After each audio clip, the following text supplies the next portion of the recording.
we're back to do 3 more episodes. And then they go on their hiatus. I guess we'll just start off by saying, after this, we will do another vlog series. We're kind of split over which one we should do next. Either one that I wanted to do the 80s classic Rainbow Bright and was voted down.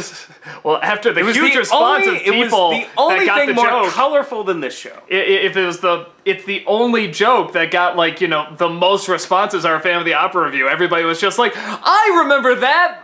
No, most of them were like, who are those two? Like, you don't know the classics.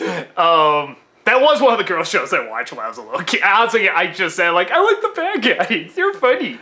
You just wanted a world without color. I want to be dark and gray. Like murky and murky. We're getting really sidetracked. So, we don't know what we're going to do yet. You don't need to write a million. Do this, do that. We got, maybe 3 or 4 that it's okay, it's one of these. We just don't know which one it's going to be yet. But, yeah, we're going to go through these 3. And this one is, it could have been great. Could have been a contender. Yes, and this, a little bit of a slow start, not gonna lie. With the song and everything, but you want to know what my absolute favorite part of this is? The very, very beginning and the very, very ending. I love that quiet when they're just sitting there looking out at the sunset, but it's also foreboding somehow. It's the calm before the storm, kind of. It's like that scene in The Last of Us with the giraffes. I'm not crying. You're crying.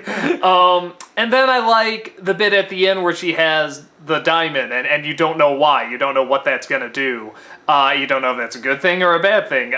So both of it, I think I like both the feeling of, I don't know how to accept this scene. I really like scenes that can do that, where it's this extreme good feeling and this extreme bad feeling. It was fine. I was just happy the whole episode wasn't that, because it got intense at the end, and I'm like, good.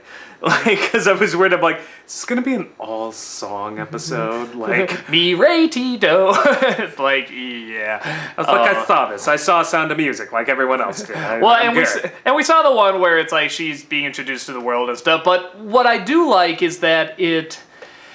I think with anyone, you're not going to win somebody over in just a half-hour segment or an hour. I mean, it's even if you think you have them won over, I mean, it's you're never fully going to have them. It's what's that line? It's whatever religion you're raised on, that's always going to be a part of you, even if you become atheist or Buddhist or whatever. Turning up like a bad penny. If you were raised... I'll have Catholic guilt to the day I die. I don't care if I'm Buddhist, pagan, or Jedi.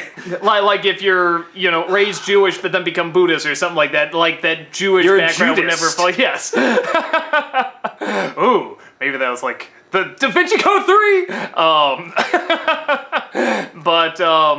Yeah, so it's... Where are you going with this? I was pretty much saying that because, it's one of those things where a character shouldn't just immediately flip around, I think. Although we see it a lot, and we usually accept it, but I kind of you see constantly through this, not just, hey, I'm evil at the very end, or that she even wants to be evil. You see it's hard letting this stuff go, because she's just been, Peridot I'm talking about, has been raised on this stuff all her life, and has had this great admiration for it, and then just suddenly, in a few weeks, she's supposed to be something else. I love that scene, too, where she's just check out what they were going to do. This would have been awesome! And I'm sitting there well, it didn't mean the extinction of my species. I'm yeah, I gotta admit, it looks pretty cool. I love the design of that Earth after everything's taken over. I want to see what the hell... By the way, the fuck happened to Russia? Yeah, the Syria's just gone. It's this giant,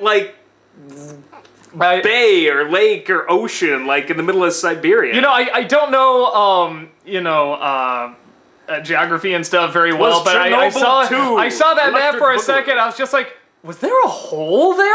Was there something just... Oh, no, that made me laugh, because you were literally the world's worst person at geography. You've gotten... And I noticed it before you noticed it. Yeah, and you did, and I'm wait, what are you talking about? Well, I wasn't looking at Russia. I was looking at where the little dot was. No, I just noticed, I'm so used to seeing this map of the world, and there's just a big hole there. I'm huh? So, that's also very foreboding. Name a few countries that border Russia. I'm just gonna sing the Animaniacs Yakko song. United States, Canada, Mexico, Panama, Haiti, Jamaica, Peru. None of which border Russia. I can see Russia from my house. But yeah, this is an episode that I think starts off slow, but then gets like, really good. yeah, it's again, it's Peridot. I fucking love Peridot. You know, she's like sort of becoming my new favorite character. It's like a toss-up now between her and Garth. Oh no! And just to think, a day ago she wanted to kill us. Well, technically it was a few weeks ago. And you get it. You get why she's like this and why she can't just flip around and suddenly be she's something like else. I mean, she's it's like a very well explained. stormtrooper, a brown shirt. She's been indoctrinated and she drank the Kool-Aid. And now she's having to, it's almost like deprogramming her. It's like, oh, it's not just all the Kool-Aid I've drank. There's another reality here. And I think it's hard for her to accept it. Well, I think because she was so excited to see all that stuff and see the destruction of Earth and it started going off on how they actually made things worse, when she has that diamond at the end, you legitimately don't know, is this a good thing or a bad thing? You know, is she looking to make things better? Is she like, you know, I'll friggin' show you. So I really like that. I like not really knowing what she's up to. And I'm wondering what that other room is for, too. They go by and say, what's this room? It's not important. And they keep walking. It's like, That's why I was like, come on, Charlie, let's take a sip. Willy Wonka won't notice. I thought he was going to stay behind and do something there, but apparently not. Well, and what I like too is, you know, with Peridot, like, going in, it's like, you can't sit there, only the highest elders sit there. It's like, but they're not here anymore, and she said that great nervous laugh that she has throughout the whole thing. I was just thinking, like... I think she's on a little bit of a power trip, because these are her heroes, and she's like, I'm sitting in the chair! Well, again, I'm trying to look at it like the other way around, like, let's say it was like, you know, I don't know, like, the White House or something, and there's like the president's chair or something like that. It's like it'd be weird because it's like that's the president's chair. It's like, but if whatever all of humanity was gone or something, it'd just be like, can still see the Monica Lewinsky stage. With a little bit of cigar ash on. But yeah, it's one of those things where it's like when you're in that situation, I can identify with her, even though she wants to do something, you know, or is having a hard time getting away from that life of doing really, really bad things. So, well, it's the closest she's ever going to be to a position of power, I think, is the irony of it. Yeah. Sitting in that chair. So, yeah, I liked Garnet's, no, all life is precious. Now let me demonstrate with my fists. Anytime they have a reflection in Call her it goggles, fistimacation. I love whenever they do like a reflection or goggles. I always think it's like, I'm always waiting for that kind of shot. Or when they get it so close, like you can't see at the outline of the black hair, so it's just like black, and then her goggles in her mouth, and that's it. I always think that's so cool. Yeah, trying to think of much else here.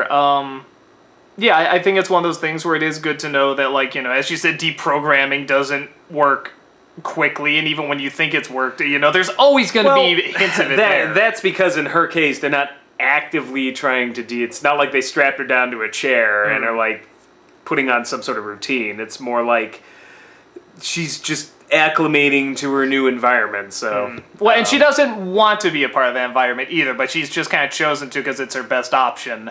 And then they've done a few nice things. Okay, I guess I can do a few nice things, but she very begrudgingly does all this. So it kind of makes sense that she would be like that. So, yeah, I like it. Like I said, I think the... Peridot episodes are just the coolest episodes to me. They're funny and they're interesting, and it's just a really great character. So I concur. Indeed. Do you concur? I concur. We concur. We'll reference other movies probably 10 years old in the next vlog. Catch me if you can. I concur. So do I.